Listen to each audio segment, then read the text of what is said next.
गिल आया, खेल जा रहा, खुला खेल जा रहा, कौन खेलने दे रहा है उसको? मैनेजमेंट। कौन खेलने दे रहा है? एनवायरमेंट। मैं पहले मैं कहूँगा 200 या भी मजाक होता है, लेकिन आप ये देखें किशन, सहवाग, तेंदुलकर, रोहित शर्मा, अब शुभमन गिल, सारे के सारे इंडियंस ही हैं। अखीर लेवल हो गया, मतलब कि इंडिया के ओपनर्स को इतना पता चल गया कि हम आराम से 200 रन खेल सकते हैं। और ये बस खड़े खड़े ऐसे करता है, इधर ऐसे करता है, इधर ऐसे करता है, उधर, you know, it's just special. कमाल की बैटिंग है, कमाल की परफॉर्मेंस है, उसका अपना टैलेंट है, मैच्योरिटी है। शुभमन गिल ने प्राण के स्ट्रोक को पकड़ के घंटा बजा दिया है।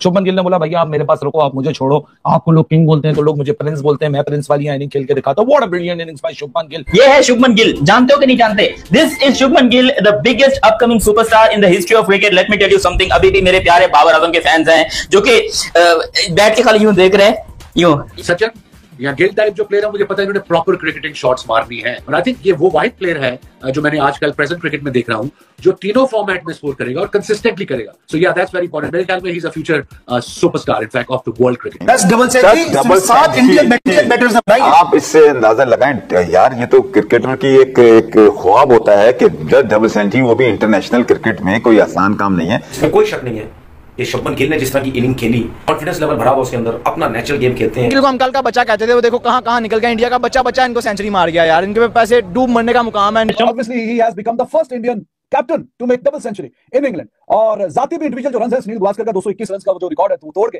अब इनके पास हर चीज है, टेम्परामेंट है, लंबी इनिंग्स खेलते हैं, शॉट सिलेक्शन अच्छी है, और अगर जब इनको बड़ी हिट्स लगानी है तो छक्के भी लगाते हैं। भाई मैं परेशान होकर रह गया, और जो इंडिया परफॉर्मेंस दिखा रहा है बल्लेबाजी के अंदर, हैरान करके रख दिया। जहां तो ये जो शुभमन गिल है ना, तो पहले तो ये इसमें वो लेजी एलिगेंस आप कह लें, या ये क्लासिकल बैटिंग करते हैं, और क्लासिकल बैटिंग में ये छक्का भी लगाते हैं, पक्की शॉट खेलते हैं, चौका भी मारते हैं, सिंगल्स भी, और टेम्परामेंटली स्ट्रांग है। So बैठ के देख रहे हो, कह रहे हैं यार ये क्या हो रहा है, मतलब इंडिया को इतने टेस्ट मैचेस मिल रहे हैं, इंडिया सेंचुरी पे सेंचुरी स्कोर कर रहा है। और ये इस सीरीज की टोटल अगर बात करो तो सिर्फ 2 मैचेस हुए और पहले ही मैच में इंडिया ने 5 सेंचुरी स्कोर की थी, और दूसरे मैच में शुभमन गिल ने अगेन एक सेंचुरी स्कोर कर दी है, जिसको लेकर ये बात कंफर्म हो चुकी है कि भाई ये हमें टेस्ट क्रिकेट से डिलीट कर रहे हैं। पंजाबी नौजवान शुभमन गिल सेंचुरी कर गया, क्या कमाल की बल्लेबाजी की है, क्या जबरदस्त किस्म की समझ बूझ के साथ बल्लेबाजी की है, जिम्मेदारी के साथ उसने खेला है, कप्तानी बारी खेली है। और wow, Shubman Gill world's next best superstar. बात बिल्कुल सही है, एक अगर बच्चा परफॉर्म कर रहा है, किड अगर परफॉर्म कर रहा है तो उसको अप्रिशिएट करना चाहिए। क्विकली मुझे बताएं कि जो बेस्ट किया कामरान इकबाल को। भाई ग्रेट प्लेयर ऐसी किसी, उनके लिए कोई मुल्क नहीं होता, कोई जो अच्छा प्लेयर होता है, और ये परफॉर्मेंस में आपने मुझे कहा 200 रन की, मैं हिल गया, मैंने कहा यार ये तो ख्वाब होता है। तो उसने सही तारीफ की उसने, और ऐसी कहा दुनिया का जो प्लेयर परफॉर्म करे, इसी तरह विराट कोहली ने तीन और शानदार किस्म की ये बारी है। जब इनिंग का आगाज हुआ तो थोड़ा सा टाइम लेके खेला, लेकिन अभी देखिए कितने फ्लुएंट और फ्रीली तरीके से। दिस इज टेस्ट क्रिकेट, आपको सेशन बाय सेशन आगे जाना होता है, आपको अपनी टीम की जिस तरह की सूरत होती है उसके मुताबिक खेलना होता है। कल कुछ क्रिकेट से नाशना लोग क्रिटिसाइज कर रहे थे कि बहुत हल्का खेल रहा है गिल, जिसकी वजह से जायसवाल आउट हुआ। That was absolutely rubbish. निकलना बाहर, शुभमन गिल का जी वो ओवरसीज जी, वो सीना कंट्रीज में सो कोई नहीं है, निकलो ट्रॉफी से जितना सी बाहर निकलो।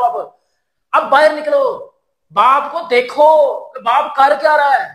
पिछले टेस्ट मैच में सो, इस टेस्ट मैच में जब इनको ओरिजिनल क्लासिकल इनिंग्स खेलनी है अलोंग द ग्राउंड, ये आपको वो करके देंगे, और मुश्किल पिच पे रन्स करने वाले हैं। आप देख रहे हैं रोहित शर्मा स्ट्रगल करते हैं मुश्किल पिच पे, कभी बोल्ड हो जाते हैं, कभी फोकस नहीं होता। ये उनकी परफेक्ट रिप्लेसमेंट है, और मुझे ऐसा लगता है ये सब रिकॉर्ड तोड़ देंगे। होबार्ट में आई थिंक ओपनर आए थे कि 3 पे आए थे, तभी हम सबको कमेंट्री बॉक्स में, मैं कमेंट्री कर रहा था वहां स्टार के लिए, सो वी ऑल देयर, मी, शैज, सनी भाई, आई थिंक हर्षा भी था, एलन भी था, जेफरी बॉयकॉट भी था, सबका यूनानिमस डिसीजन था कि ये आगे जाके कोई बहुत बड़ा प्लेयर बनने वाला है। It was a lazy elegance. Yes. The things that Gill played and he really kept the innings going today, क्योंकि आज उसकी मैंने वो मैच्योरिटी देखी जो उम्र हमने देखी नहीं है अभी तक शुभमन गिल में। मैच्योरिटी सेंस में थी कि यार the way he kept on taking pressure off the non strikers, और मतलब वो उसको 2 चांस भी मिले, 50 में उसकी चांस मिला, उसके बाद एक कॉटन बॉल छोड़ा उसने शिपली ने, लेकिन उसके अलावा भी यार उस बंदे ने जिस तरह से फेजेस में तेजी से रन बनाना करता था। आज हिंदुस्तान ने जो 20 साल पहले इन्वेस्टमेंट की अपने यंगस्टर्स के ऊपर, वो जीता है, उसके बाद बच्चे आए हैं। आज क्लास नजर आई है सर शुभमन गिल में। ये वही शुभमन गिल है ना जिसने अभी तक बदले खेले हैं, आज डबल 100 स्कोर कर दिया।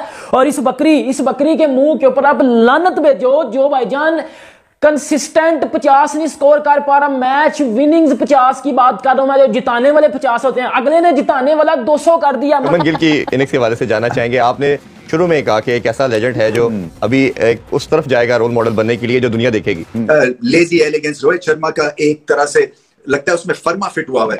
जैसे रोहित शर्मा, यंग रोहित शर्मा खेल रहे हैं, बहुत टाइम है उनके पास, बहुत क्लास है। और अच्छी बात यह है कि टफ पिच के ऊपर नेचुरली एक तरह से नॉर्मल क्लासी बैटिंग भी कर सकते हैं, और अगर जब इनको बड़ी हिट्स लगानी है तो छक्के भी लगाते हैं। मतलब ये कोई मजाक हो रहा है? इंडिया का जो यंगस्टर आ रहा है, मैं बूढ़े प्लेयरों की बात नहीं कर रहा, इंडिया का जो यंगस्टर आ रहा है भाईजान, वो 200 पे बात खत्म करता है अपनी, 200 पे बात। मैच था उसमें शुभमन गिल की क्लासी बारी, हमारे कप्तान साहब बाबर आजम साहब ने नेपाल की बारी को निकालो तो 56-58 रन उनके बनते हैं। वहां अगेंस्ट बांग्लादेश की क्वालिटी साइड हम तो अपने घर में हमारे कप्तान साहब ये बारी ना खेल सके। बहरहाल जो शुभमन गिल ने क्लासी इनिंग खेली, फिर तो लगता है इंडिया के लिए शुभमन गिल की फॉर्म आना, मुझे लगता है इंडिया पॉजिटिव ही लेके जा रहे हैं। शुभमन गिल स्टेटमेंट 100 के बाद स्टेटमेंट वाली 150, स्टेटमेंट वाली 150 के बाद स्टेटमेंट वाली 200, फिर 250। Now he is marching towards 300 and he should get his 300, क्योंकि भाई इतने बड़े स्कोर करियर में बार बार नहीं बनते और एक दफा जब बन जाए तो इंश्योर करके जाओ कि भाई साहब वो जो क्रिकेट की 150 साल गुजरने के बाद, लगभग 150 साल होने वाले हैं, 150 सालों में भी 300 करने वाले बहुत ही लिमिटेड, और इंग्लैंड में करने वाले तो वो लिस्ट और ही बड़ी लिमिटेड हो जाती है। बहुत ही काबिल तारीफ, क्योंकि कहीं फंस नहीं रहते पूरी इनिंग्स में। अगर जैसे देखा जाए तो उनका जो रिदम था, उनका जो टच था, वो बहुत ही बढ़िया था। और स्लो विकेट में, क्योंकि काफी बार स्लो विकेट में बॉल को टाइम करना मुश्किल हो जाता है, बट इंडिया के विकेट गिरे उसके बाद भी जिस तरह से उन्होंने बल्लेबाजी की, बहुत ही अच्छे फॉर्म में दिख रहे हैं। और भाईजान जो अभी अपना कैरियर का स्टार्ट कर रहा है, जिसको रोहित शर्मा प्रेस कॉन्फ्रेंस में बैठ के उसको डिफेंड करता है कि ये मेरा मेन प्लेयर है, ये कंसिस्टेंट प्लेयर है, इसको मैं ईशान किशन से ज्यादा प्रेफरेंस देता हूं। आज उसने वो प्रेफरेंस भाईजान सही मायनों में साबित की है। कंसिस्टेंट पिछली सीरीज में 100 किया, इस सीरीज में डबल 100 किया। This is the beauty of Indian cricket, जहां स्टारों को इज्जत दी जाती है, यहां स्टार्स बनाए जाते हैं, जहां विराट कोहली जैसे किंग बंदे बनाए जाते हैं। मैं पाकिस्तान से ये बात खड़ कह रहा हूं, विराट कोहली को इंडिया ने बनाया, शुभमन गिल को इंडिया ने बनाया, पाकिस्तान ने क्या बनाया? इस लंगती बकरी बाबर आजम को बनाया, जिसकी जरूरत नहीं है वर्ल्ड को। Gill he has all the potential in the world, कि ये इसकी जो एवरेज है, ये इसके कैलिबर को, इसके टैलेंट को वो जस्टिफाई करती नहीं है कि ये 35 की एवरेज से टेस्ट में काफी मैच हो गए। अब इसका जो टाइम है कप्तान बनने के बाद, जिस तरीके से इसने शाइन किया, तो अब वो इस सीरीज के एंड पे आप देखेंगे कि ओवरऑल इसकी एवरेज 40 से ऊपर, और फिर अगले 2 साल के करीब अगर इसकी ओवरऑल एवरेज जो है वो 45-50 के करीब हो, तो इसमें कोई सरप्राइजिंग वाली बात नहीं है। गिल का जो है ना, उसका स्कोर सबसे ऊपर हो गया। पहले बाबर आजम का था, कहाँ है बाबर आजम? दिखाओ मुझे, किधर है बाबर आजम?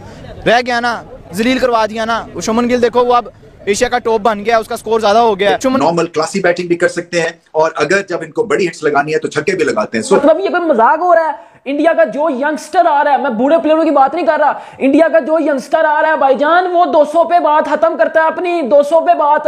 मैच था उसमें शुभमन गिल की क्लासी बारी, हमारे कप्तान साहब बाबर आजम साहब ने नेपाल की बारी को निकालो तो 56-58 रन उनके बनते हैं। वहां अगेंस्ट बांग्लादेश की क्वालिटी साइड हम तो अपने घर में हमारे कप्तान साहब ये बारी ना खेल सके। बहरहाल जो शुभमन गिल ने क्लासी इनिंग खेली, फिर तो लगता है इंडिया के लिए शुभमन गिल की फॉर्म आना, मुझे लगता है इंडिया पॉजिटिव ही लेके जा रहे हैं। शुभमन गिल स्टेटमेंट 100 के बाद स्टेटमेंट वाली 150, स्टेटमेंट वाली 150 के बाद स्टेटमेंट वाली 200, फिर 250। Now he is marching towards 300 and he should get his 300, क्योंकि भाई इतने बड़े स्कोर करियर में बार बार नहीं बनते और एक दफा जब बन जाए तो इंश्योर करके जाओ कि भाई साहब वो जो क्रिकेट की 150 साल गुजरने के बाद, लगभग 150 साल होने वाले हैं, 150 सालों में भी 300 करने वाले बहुत ही लिमिटेड, और इंग्लैंड में करने वाले तो वो लिस्ट और ही बड़ी लिमिटेड हो जाती है।